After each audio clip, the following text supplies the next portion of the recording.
Okay, so next question for me was simply about inaccurate recall, inaccurate knowledge that's going to be linked towards these performers. So I guess you can say it was inaccurate AO2 knowledge, because we are going to have to apply our knowledge of fitness tests to these three performers.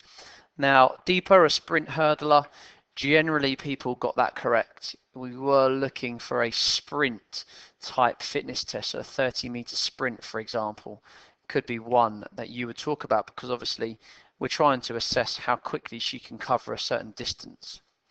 Owen, a high jumper, generally people got that right and named the vertical jump test as being the correct answer. Now the issue came was when we looked at Finn. Finn being a long distance swimmer. So there's some key information that we can get from Finn. First of all, he is related to a long distance event.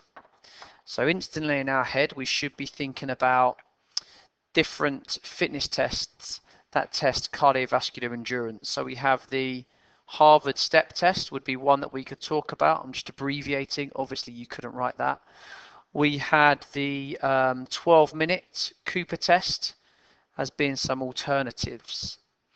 Now, some other key information that we get in this particular question is the sport or event that Finn plays. Finn is a swimmer. Now, instantly, we should start to think, well, actually, the Harvard step test, what does that involve? That involves stepping up and down on a box or a bench, a certain duration. It's not going to be relevant. It's not going to be specific to Finn.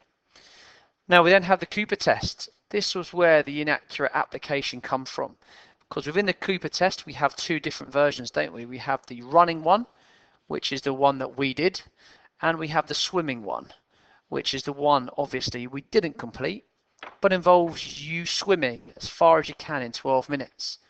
Now from this, we need to obviously work out which is going to be more specific or relevant to Finn, who is a long distance swimmer.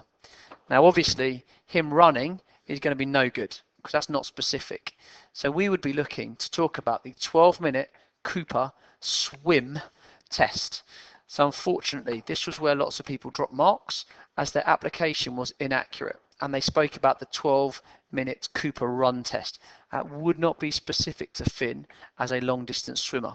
Ideally, we would have him swimming in the pool and completing the 12-minute Cooper swim test.